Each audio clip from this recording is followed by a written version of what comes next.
All right, folks. Hope everybody had a good break. Let's jump back into this and finish the chapter, and then call it a week. Anybody think of a question you want to ask me or anything during the break? All right. Then let's keep moving with the material. All right. So again, we talked about like the basic characteristics of supply as you've come to know them, and now we'll take it a step further to the function, the mathematical relationship between quantity supplied and the price and the other variables that affect quantity supplied. So the supply function is a function that describes how much of a good will be produced at alternative prices of that good, alternative input prices, right, the costs that firms incur, and alternative values of other variables affecting supply, right, some of the stuff we talked about already. So again, there's notation to represent the various variables. Q superscript S subscript X represents the quantity supplied of good X. PX represents the price of good X. PR represents the price of technologically related goods. And W represents the price of an input like the wage of labor or whatever. H represents the value of any other variable that affects supply. Then the supply function, again, can be generally represented for good X as this general functional statement here. The quantity supplied of good X is a function of the price of X, the price of the technologically related good, the price of the inputs, and other variables embodied in H. While there are many different functional forms, again, linear, quadratic, cubic, who knows, a particularly useful representation of a supply function is, again, a linear relationship, like we see here. So instead of the alphas for the parameters, we're using betas. Betas are the Greek letter for B, as opposed to alpha, which was the Greek letter for A. So again, there's some amount of quantity supplied that's independent of these variables, and that's embodied in this constant, beta naught. Beta subscript 0, beta naught, plus the price of X and its slope parameter, its marginal effect. So again, beta X represents the impact on quantity supplied of a 1 unit change in the price of X. The price of the technologically related good, again, the beta R represents the change in quantity supplied of good X with respect to a change in the price of a technologically related good, and etc. So the coefficient, the betas, again, represent given numbers that have been estimated by the firm's research department or an economic consultant. The information summarized in a supply function can be used to graph a supply curve, like we did with the demand function. This means one may obtain the formula for a supply curve by inserting given values of the supply shifters into the supply function, but leaving the price of X, Px, in the equation to allow for various values, right? So just zero in on that relationship between the price of good X and the quantity supplied of good X. So using this sample supply function, where again the parameters have been estimated, again this means that a 1 unit increase in the price of X leads to a 3 unit increase in the quantity supplied of good X. A 1 unit increase in the price of the technologically related good leads to a 4 unit increase in the quantity supplied of X. And a 1 unit increase in the wages will lead to a 1 unit decrease in the quantity supplied of good X. And then 2,000 represents the fact that if all of these are zero, there's still some quantity of good X that's going to be supplied that's dependent on some other variables that we haven't factored into our expression. So if we plug in the price of R, the technologically related good, equals 100, and the price of W, which I know before I represent it as W, but it's PW, whatever. Sorry about that. I'll be more consistent when I present this next year and change it. Anyway, PW equals 2,000. So we plug those in. Then we're just going to leave the relationship between the quantity supplied of X and the variable price of x. So it'll get us to this equation here, which is the supply function. But again, what we see graphed is not the supply function, but the inverse supply function. That is price as a function of quantity. So we need to solve for price in terms of quantity by doing a little bit of algebra once again. So I'm going to subtract the price of x from both sides to get it on the left-hand side. I'm going to subtract QSX from both sides to get it on the right-hand side. These drop out, so we're left with negative 3px on the left equals negative 400 minus qsx. Divide both sides by negative 3, right? So that is just a 1, so that leaves you px. The negatives cancel out here, so you have 400 divided by 3, and then the negatives cancel out here, so you have plus 1/3 qsx. So here we have our inverse supply function. The relation that we see is called the inverse supply function. It is what we see graphed. So that equation is the equation for this line here.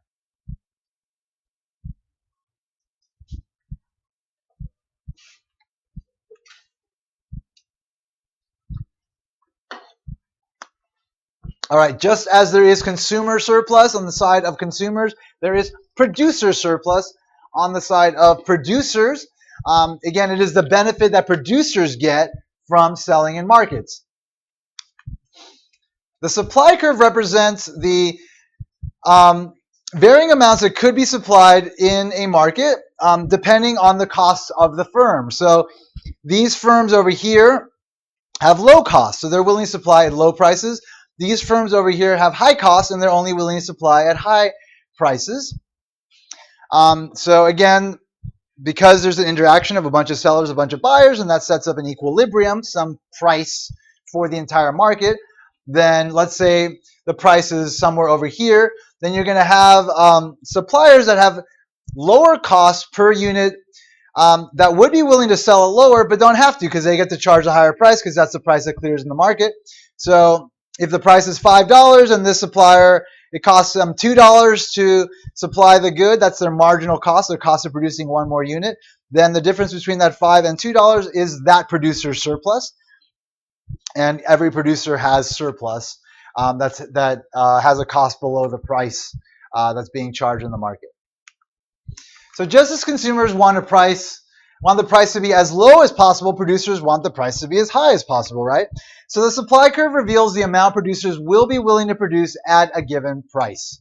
Alternatively, it indicates the price firms would have to receive to be willing to produce an additional unit of a good. So again, formally defined, the producer surplus is the amount producers receive in excess of the amount necessary to induce them to produce the good. All right, so let's say we're talking about this point here that corresponds to a price of 400 and a quantity supplied of 800, and that's the price. So note that producers are willing to sell each unit of output below 800 units at a price less than 400, right? All these producers have lower costs, so they would supply less. If the price is 400, producers receive an amount equal to 400 for each unit of output below 800, even though they would be willing to sell those individual units for a lower price. So geometrically, what it looks like graphically, producer surplus is, again, going to be a triangle because we're talking about a linear supply curve. So it's going to be a triangle bounded by the price that's being charged in the market and the supply curve, right? So that's the top of the triangle, which in this case is the base. And then we've got the bottom of the triangle, which is represented by the supply curve from that price point all the way down to the intercept. And so the height of the triangle is the difference between this price and the intercept. And then the base is, of course, the quantity supplied at the price. So again, the area of the triangle is 1/2 the base times the height. So we can measure the amount of producer surplus by just getting the area of this triangle, the area of the red shape. So 1/2 the base, in this case 800. The height is 400 minus 400 thirds, which is equal to 133.3.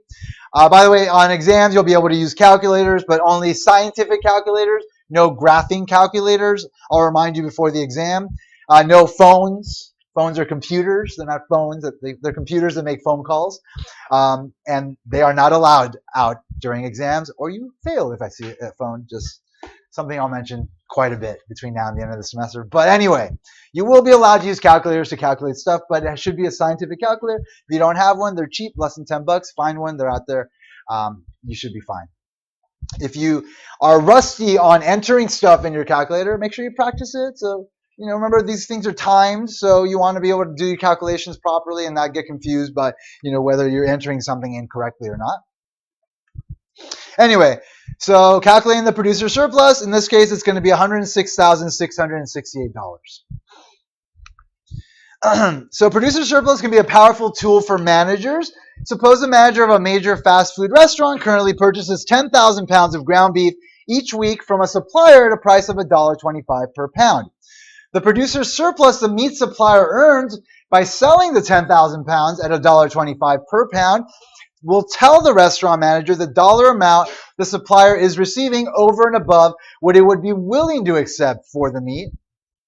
The meat supplier's producer surplus is the maximum amount the restaurant could save in meat costs by bargaining with the supplier over a package deal for 10,000 pounds of meat. So again, understanding producer surplus, being able to quantify it, can be beneficial to managers in terms of saving costs.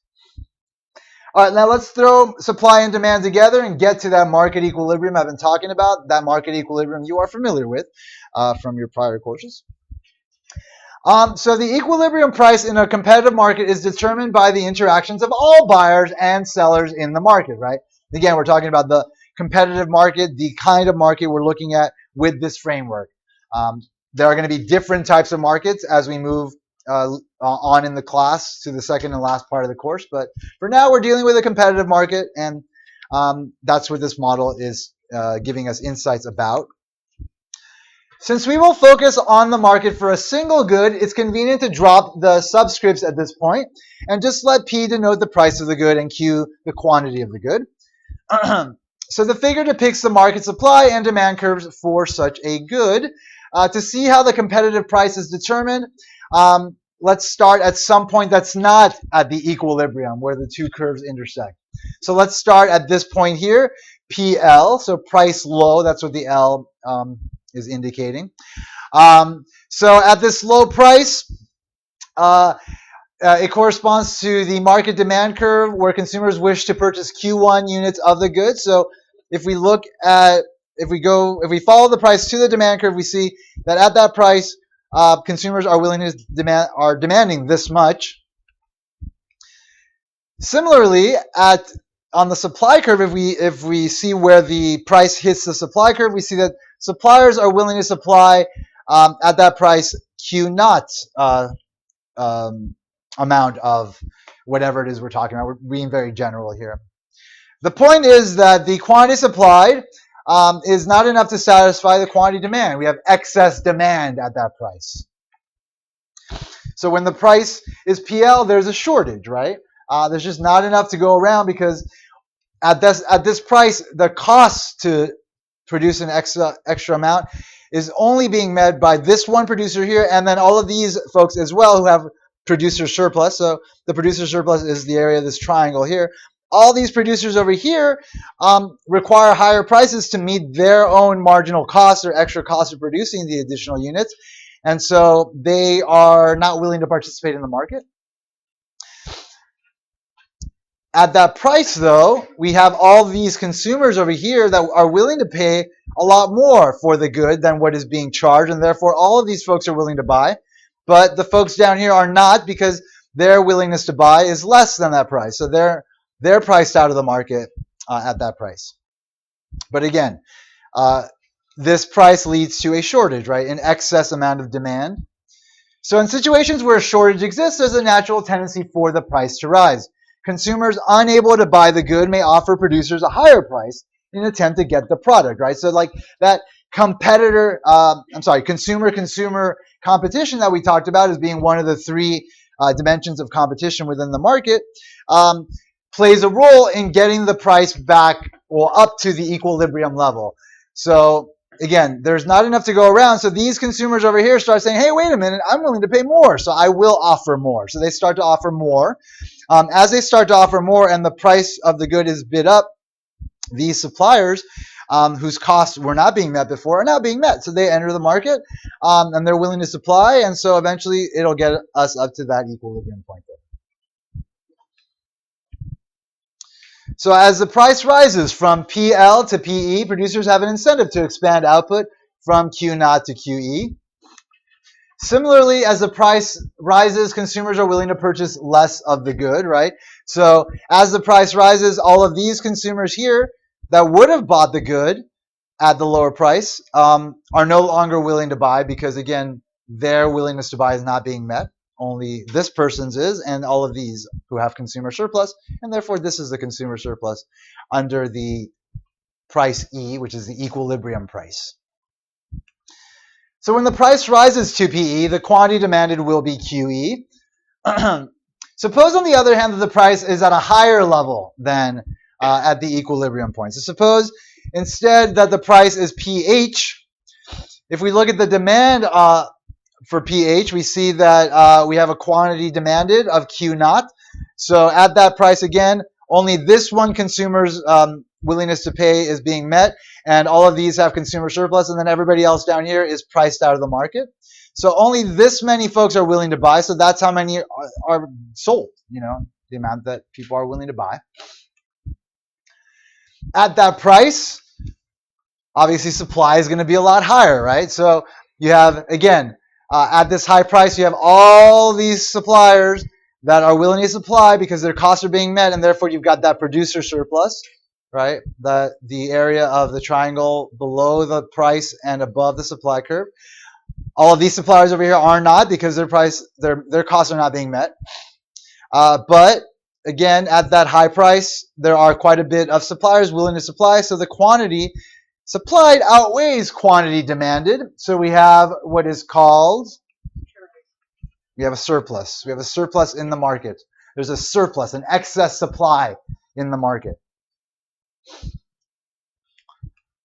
So whenever a surplus exists, there's a natural tendency for the price to fall to equate the quantity supplied and quantity demanded. So again, when you have this much being supplied, you're going to have a bunch of suppliers with stuff just sitting on their shelves. Because all of these folks have lower costs, they're willing to charge less, so they start charging less because they want to, sell some of their goods that are just sitting on the shelves.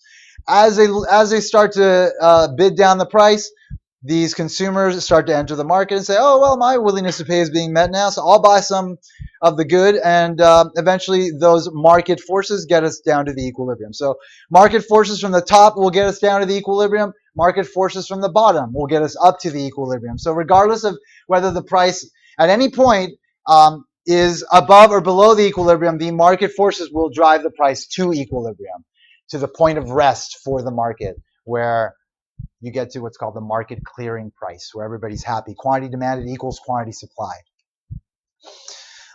So again, as the price falls from pH to PE, producers have an incentive to reduce quantity supplied to QE. So as the price starts getting bid down, some of these suppliers just drop out of the market, and eventually we get to this many suppliers that equals that many demanders, and therefore the market clears. So the interaction of supply and demand ultimately determines a competitive price, PE, such that there is neither a shortage nor a surplus of the good. Again, PE is called the equilibrium price, and the quantity QE is called the equilibrium quantity for the competitive market. Once this price and quantity are realized, the market forces of supply and demand are balanced. There's no tendency for prices to either rise or to fall. All right. Quick principle, kind of summing all this up: competitive market equilibrium. Equilibrium in a competitive market is determined by the intersection of the market demand and supply curves. The equilibrium price is the price that equates quantity demanded and quantity supplied. Mathematically, if quantity demanded as a function of price and quantity supplied as a function of price represent the quantity demanded and supplied, where the price is P, the equilibrium price, PE, is the price such that quantity demanded equals quantity supplied. All right, let's do a demonstration problem that can get us to the same result algebraically. So according to an article in China Daily, China recently accelerated its plan to privatize tens of thousands of state-owned firms, right? So China was and sort of is still a communist country. As a communist country, they had a command economy where there was a central authority guiding all the productive resources, saying how much should be produced, where it should be produced, who should get what. And so the state owned all the productive facilities. Over time, things have somewhat changed. Now they call themselves socialist with Chinese characteristics, which is sort of a weird like communist capitalist hybrid, which is just weird authoritarian soup. I don't know. It's strange. But there are private firms now in China, whereas before there were not. So this just is talking about like some of those firms that were in the hands of the state being sold off into private hands. So imagine that you're an aide to a senator on the Foreign Relations Committee of the U.S. Senate, and you've been asked to help the committee determine the price and quantity that will prevail when actual competitive forces are allowed to equilibrate the market. So again, this is a market that before was being controlled by an authority that was saying, this is how much will be sold in that market, this is the price that will be sold in that market, end of story. Market forces had nothing to do with it. Now, the firms are in private hands, so the market forces we just looked at on the graph will start to, cause the market to reach an equilibrium. So let's say the best estimates of the market demand and supply for the good in US dollar equivalent prices are given by this demand function and this supply function. So quantity demanded equals 10 minus 2p, and quantity supplied equals 2 plus 2p, respectively. Determine the competitive equilibrium price and quantity. All right, so once you have the equations and you know what they mean, then it's just math. So what this is a system of equations, right? You have two equations with two unknown variables, the quantity and supply.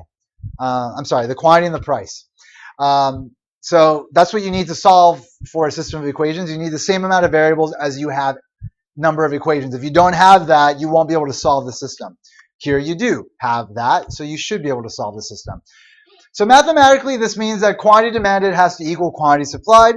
So again, quantity demanded is represented by the demand function, 10 minus 2p, and quantity supplied is represented by the supply function, 2 plus 2p. And so because in equilibrium, quantity supplied equals quantity demanded, those quantities will be equivalent. And so then we can just set these equal to each other, which is the same thing as saying you have a demand function and you have a supply function, and you're just substituting in one for the other, right? So like the quantity demanded in this equation is being substituted by the expression for quantity supplied in this equation, 2 plus 2p. However you choose to look at it, it's just a little bit of algebra to simplify the problem into a one variable problem so you can solve for just price. So if we here just do some algebra, solve for p. So we need to combine like terms. So the terms that have the same variable in there, we need to get them together and then isolate that variable. So I'm going to subtract 2p from both sides here to get all my p's to the left.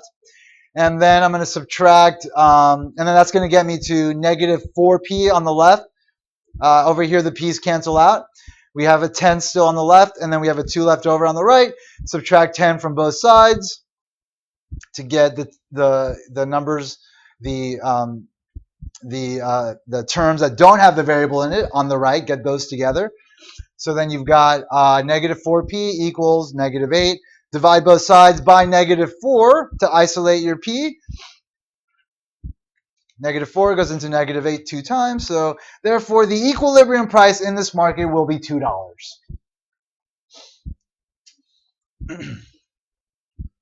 And now that you have one of the variables solved for, you can just use that value, plug it into either of your two equations that have price in it to solve for the quantity, right? The equilibrium quantity for the market.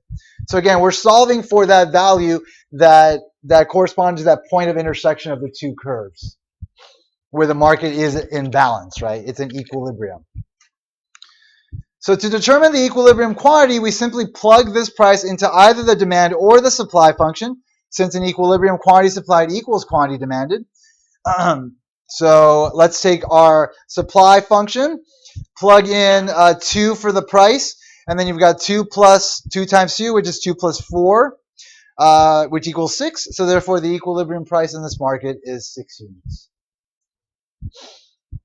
Are there any questions about how that was done? So again, like these are sorts of things that you should practice. There's homework problems as well that will give you some practice. And again, you have videos to explain how to do that stuff. Practice it. There's practice exams as well that have problems that you should try as well. But obviously, with those, I would recommend waiting a bit because it's going to cover stuff that you haven't done yet, so you don't want to get thrown off. But if math is one of the things that you're a little bit rusty on because it's been a while since you've done this stuff, then I'd say really focus on this stuff. Even just do Google searches for like problems that are similar and just try to get more problems to do and practice those.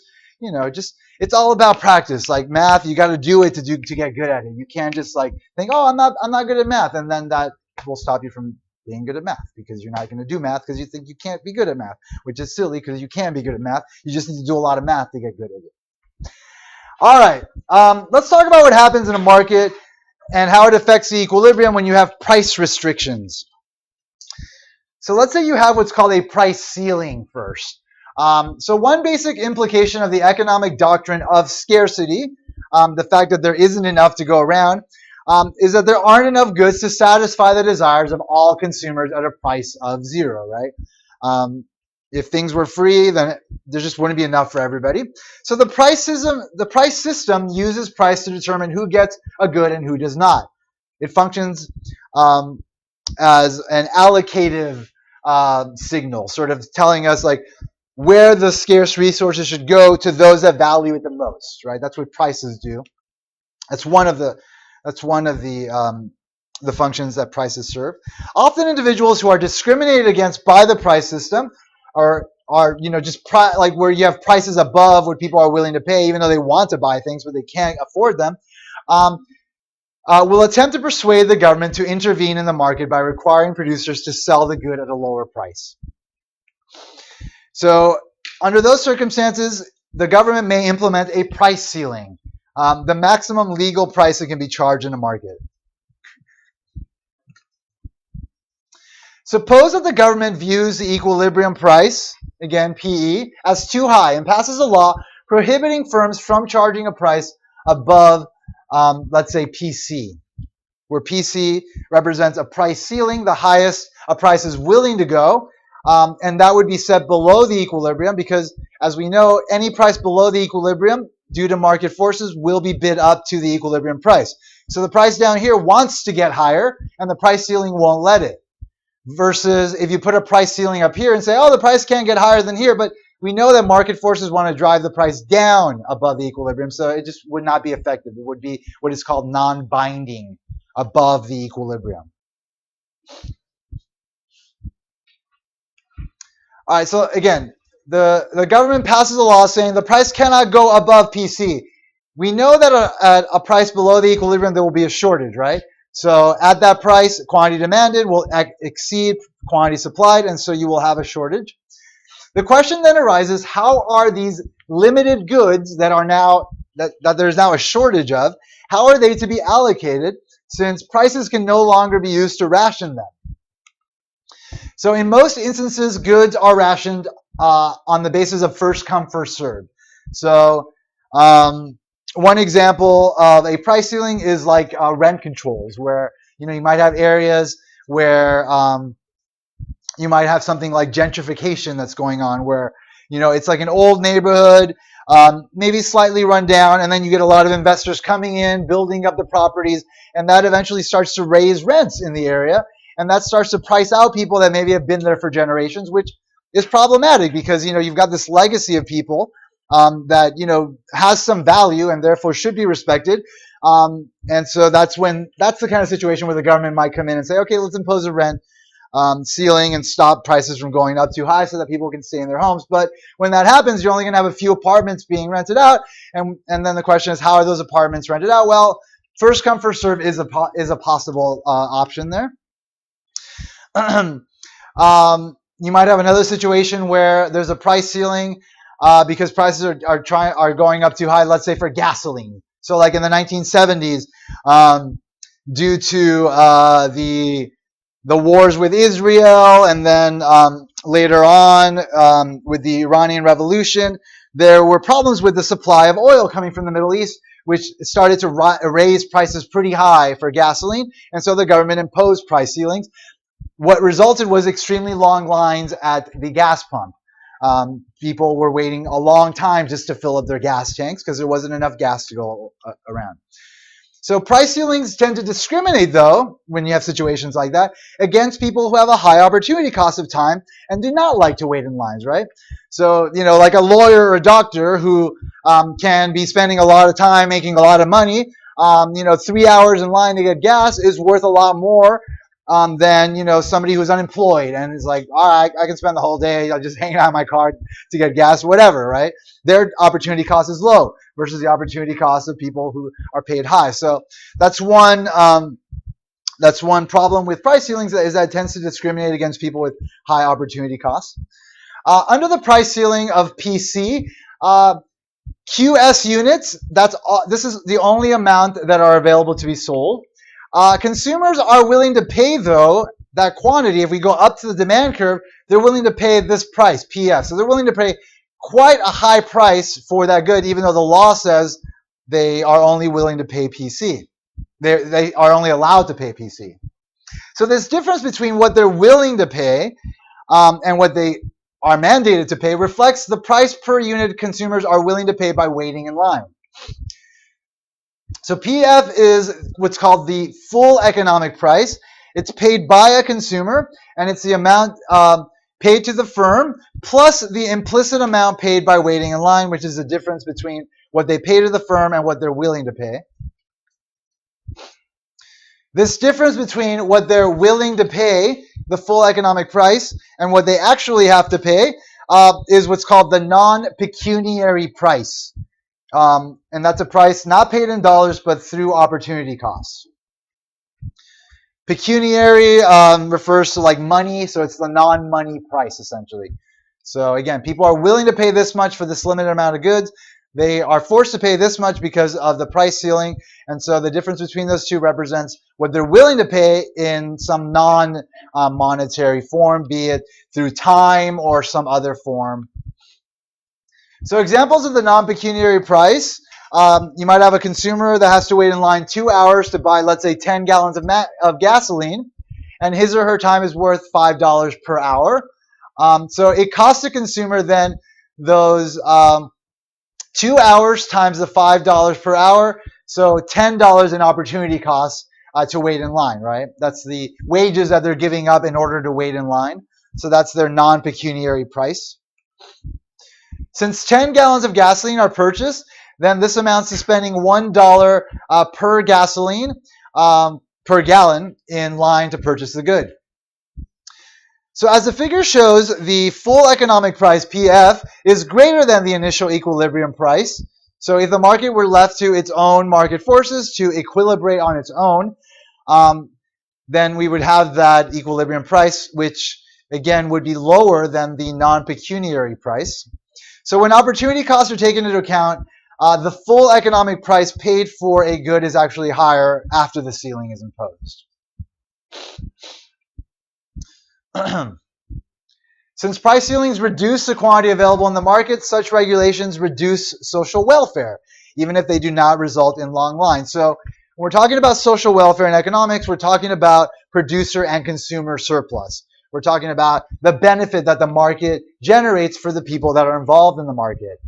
Again, we know that the consumer surplus is the area below the demand curve and above the price that's being paid.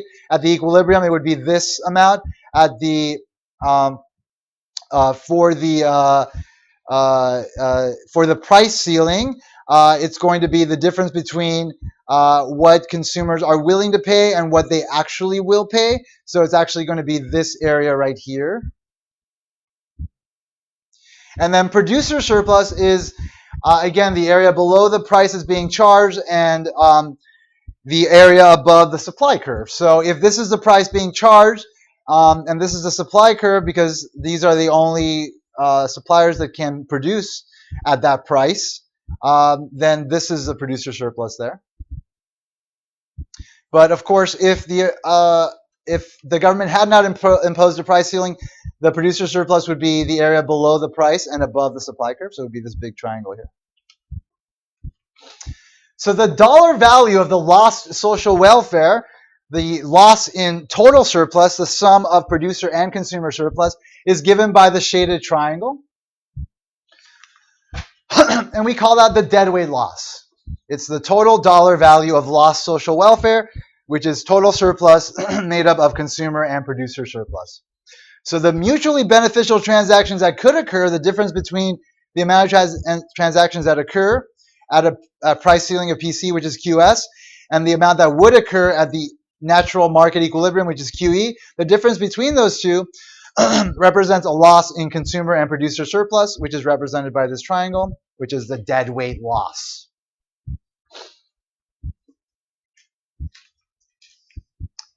All right, let's do a demonstration problem to highlight the mathematics of figuring out the full economic price and a couple of other related values in what we just studied. So based on your answer to the Senate Foreign Relations Committee, one of the senators raises a concern that the free market price might be too high for the typical Chinese citizen to pay. Accordingly, she asks you to explain what would happen if the Chinese government privatized the market but then set a price ceiling at the Chinese equivalent of, let's say, $1.50. So the question is, how do you answer? So assume that the market demand and supply curves in US dollar equivalent prices are still given by these two expressions here. Here is our demand function. Quantity demand is a function of price. Here's our supply function. Quantity supply is a function of price. All right, so the first thing we're going to do is we're going to look at what is the quantity demanded at a price of $1.50. So plugging in $1.50 into our demand function will tell us, how much is being demanded, therefore how much will be transacted. So 10 minus 3 in this case is going to equal 7, right? 10 minus 2 times 1.5. Please excuse my dear Aunt Sally. Remember order of operations, parentheses, and then you're going to want to multiply before you subtract. So again, quantity demanded is equal to 7. Plugging in $1.50 into our supply function, then we're going to figure out how much folks are willing to supply at that price of $1.50. So 2 plus 2 times 150 is equal to 2 plus 3, which is equal to 5. So quantity supply will equal 5. Quantity demanded will equal 7. And so we see that there is a shortage, right? We know that this price ceiling that's being imposed will cause a shortage. The price ceiling results in a shortage of 2 units in this case. To solve for the full economic price, what we know consumers would be willing to pay for the amount that's being supplied, we have to then take the amount that's being supplied at a price of $1.50 and then plug that into our quantity demand, right? You want to go up to the demand curve at that amount, like we did on the graph, to figure out what the full economic price is. So we're going to plug in 5 into our demand function. So quantity supplied is going to equal 5, and then we're going to solve for the price, what the consumers are willing to pay, the full economic price. So just doing a little bit of algebra here, subtract 10 from both sides. That gets us to negative 5 on the left equals negative 2p. Divide both sides by negative 2. And that's going to get us to the full economic price to be $2.50.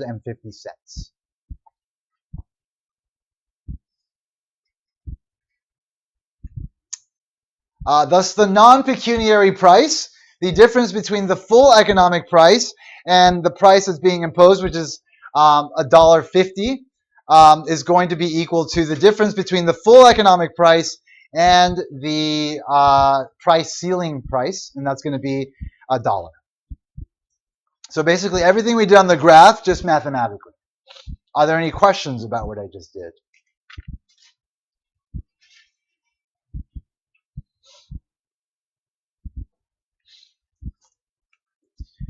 All right, based on the preceding analysis, one may wonder why the government would ever impose price ceilings.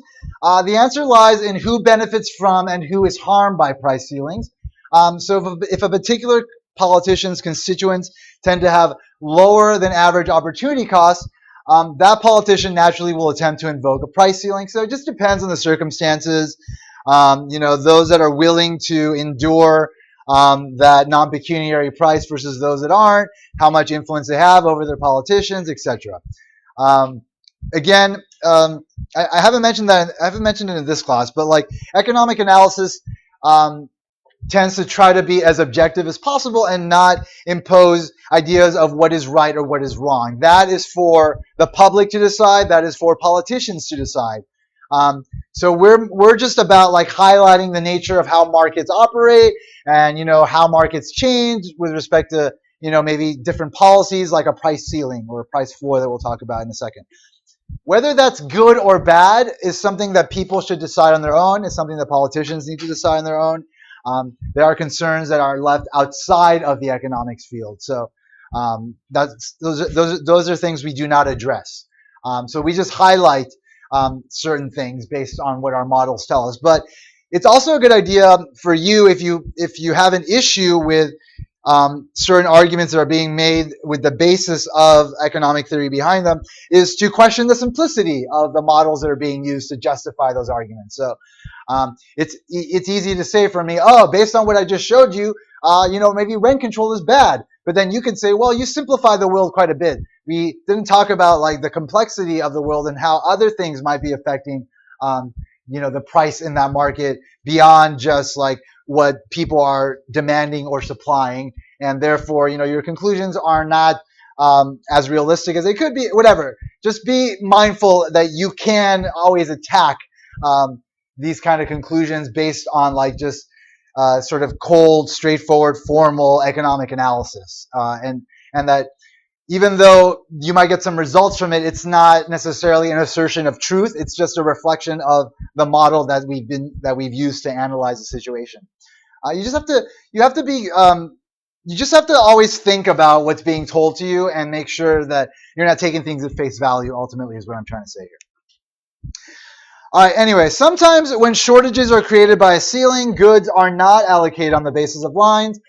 Producers may discriminate against consumers on the basis of other factors, including whether or not consumers are regular customers. During the gasoline shortage of the 1970s, many gas stations sold gas only to consumers who regularly use the stations.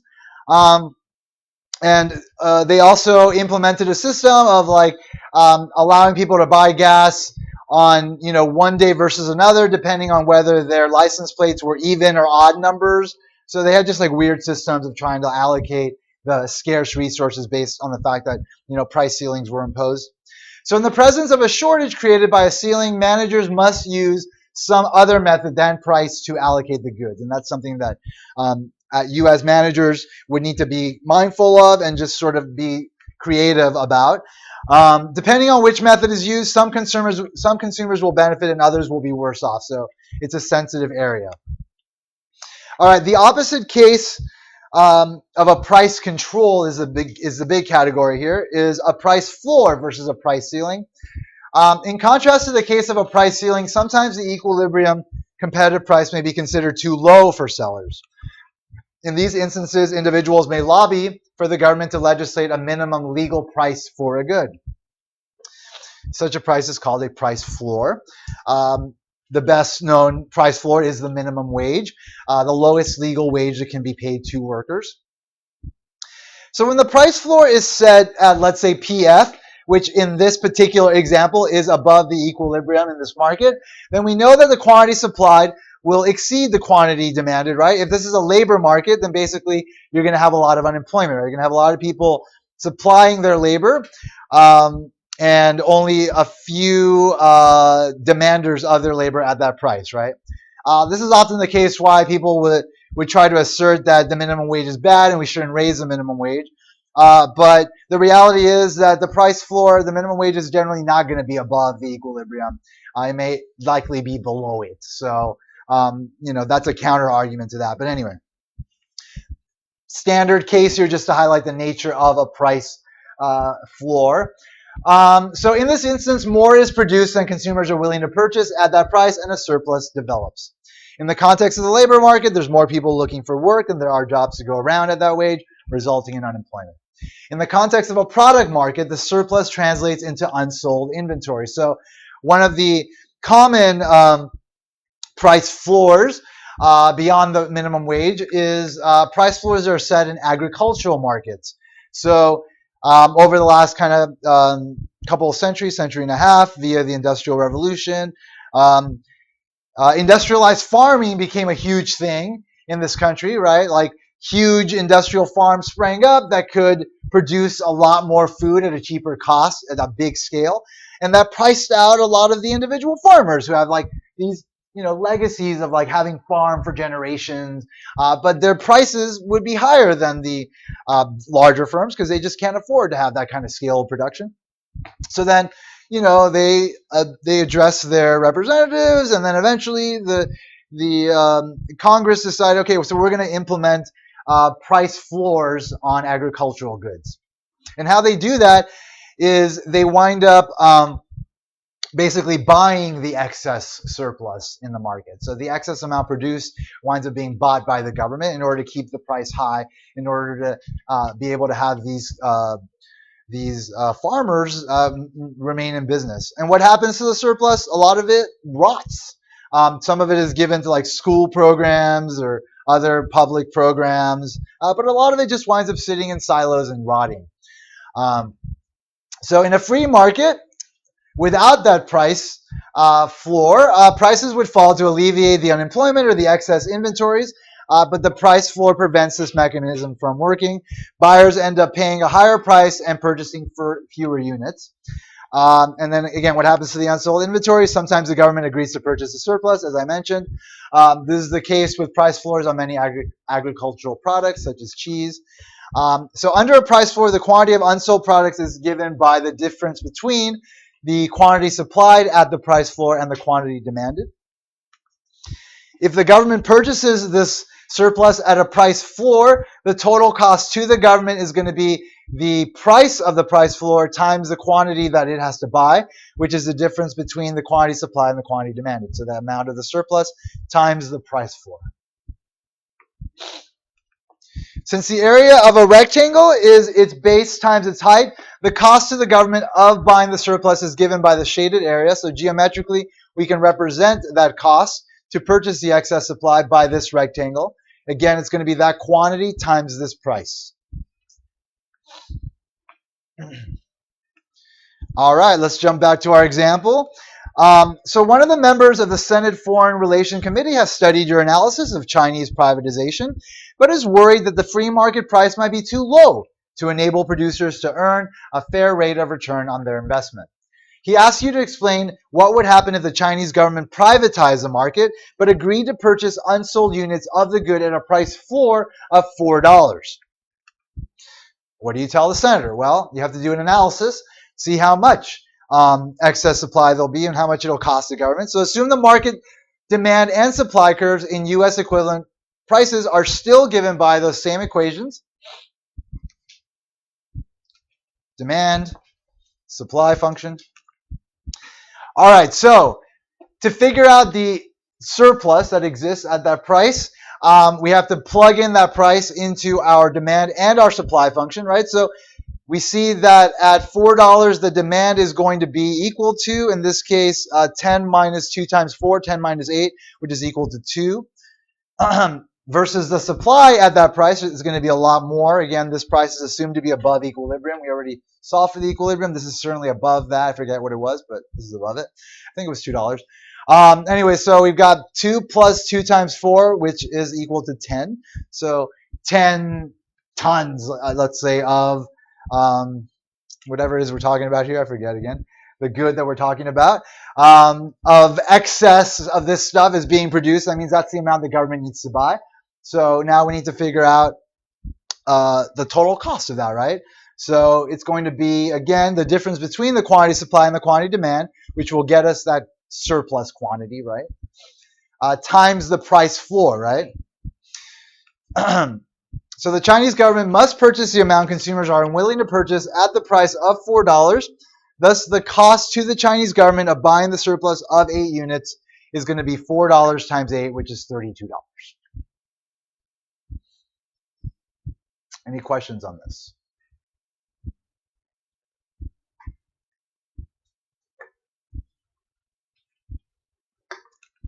All right. Final section. Almost there, folks. All right. Comparative statics. So as I already mentioned, comparative statics is comparing equilibria that are static, right? Like when a market is in equilibrium, it's static. It's not changing. It's at rest. It's where it wants to be. But if something changes in the market, it'll throw off that equilibrium and it'll take it to a new equilibrium, right? To a new static equilibrium. So we can compare those static equilibriums via our comparative statics. So the study of the movement from one equilibrium to another is known as comparative static analysis. Throughout this analysis, we assume there's no legal restraints such as the price ceiling nor price floor, and that the price system is free to work to allocate goods amongst consumers. Let's first focus on changes in demand. So suppose the Wall Street Journal reports that consumer incomes are expected to rise by 2.5% over the next year, right? So as we know, that's one of the shifters of demand, right? Incomes go up, demand increases, right? That shifts the entire curve to the right, right? And the number of individuals over 25 years of age will reach an all-time high by the end of the year. So the population will also increase, which will increase demand. So both of them will increase the demand, right? Both of them will shift the demand curve. So we can use our supply and demand apparatus to examine how these changes in market conditions will affect, let's say, car rental agencies like Avis, Hertz, and National. So having some type of supply and demand curves graphed as we see here, establishing some equilibrium price and quantity, we can start at this static equilibrium and see what happens as a result of these changes that the Wall Street Journal has told us about. So again, the initial equilibrium in the market for rental cars is at the point where the demand curve, D0, intersects the market supply curve. The Wall Street Journal suggests that the demand for rental cars will increase over the next year from demand naught, demand subscript 0, to some curve like demand 1. Like we don't know how much it's shifting, but we know that it is increasing. It didn't tell us exactly how much. That's something that we would figure out with quantitative demand analysis versus the qualitative demand analysis we're doing in this chapter. That is just helping us to tell us what is happening in terms of like the quality of our equilibrium. Well, it's changing. Demand is shifting to the right. That's what we can describe. That's our qualitative analysis of the market. We don't know exactly what that price and quantity will be. We'll be told based on assumption here, but again, unless you are actually looking at solid data about a market, then you can't actually know how it'll affect the market precisely, given just the information you've been given by the Wall Street Journal. But you do know what direction demand will go in, and you do know, consequently, that there will be a new equilibrium, and we know that that equilibrium will have a higher equilibrium price. We know that, and we know that also it will have a higher equilibrium quantity. We also know that. So we can say that that price and quantity, the equilibriums will increase. We don't know by how much, but we can say they will increase. So that's our qualitative analysis of what will happen to this market given what we've been told by the Wall Street Journal. So that's just something you can do in general when you're sort of studying the market that you're working in. Just kind of take in like what things are happening, how they might fall into the categories of shifters that we've been talking about. Which curves are they shifting, and therefore, what might happen to price in your market, what might happen to quantity, equilibrium quantity in your market. So again, as I mentioned, the equilibrium moves to a point where car rental companies rent more cars and charge higher price than before the demand increase, right? So we know that demand increased and shifted the demand curve to the right. Initially, we were at this equilibrium. This is how many cars were being rented at a price of $45. When demand shifted to the right, that the supply curve, nothing happened to it. So suppliers are willing to supply 100 units, but demand at $45 is going to exceed supply, right, by a good amount. And as I mentioned, when that happens, you're going to have all these folks over here saying, hey, well, I'm willing to pay more for this limited amount of the cars that are being rented, they'll start bidding up the price. These suppliers start to get into the market, and then the market forces will get us up to the new equilibrium, right? So at the old price of $45, again, there's only 100,000 cars available. This is in thousands rented per day. This is less than the 108,000 that consumers want to rent at that price. So car rental companies find it in their interest to raise their prices and to increase their quantity supplied. At the new equilibrium, enough cars are available at the price of $49 to exactly equal the quantity demanded at this higher price, which is 104,000 cars per day. All right, so that's just an example of a change in demand and how that might affect the equilibrium and how it might get us to a new equilibrium. Let's examine a change in supply. So again, here's your standard market in equilibrium, equilibrium price, equilibrium quantity. So we can also use our supply and demand framework to predict how changes in one or more supply shifters will affect the equilibrium price and quantity of goods or services. So consider a bill before Congress that would require all employers, both small and large alike, to provide health care to their workers. So health care to workers is essentially considered part of their wages. And so therefore the wages, the cost to the suppliers has gone up, right, effectively. What's going to happen to supply here? The cost of supply has gone up, so supply will decrease. Supply will decrease, right, exactly. Because now at any given price, suppliers are going to supply less because their costs have gone up to supply, right? So that shifts the supply to the left, which means that supply has decreased. So the market is initially in equilibrium at point A, where demand curve D intersects the market curve, supply 0 there. Higher input prices decrease supply from this original supply to this new supply. The market price rises from that initial price to the new price, and the equilibrium quantity decreases in that case from Q0 to Q1. All right, so that's like your standard sort of examination of what happens to the market equilibrium when supply changes. It gets a little bit more complicated when both curves shift. It becomes a little bit unclear about what happens. It's very clear that when supply shifts to the left, that equilibrium price will increase and quantity will decrease. If supply shifts to the right, equilibrium price will decrease and equilibrium quantity will increase. Let me see, let's go back a second.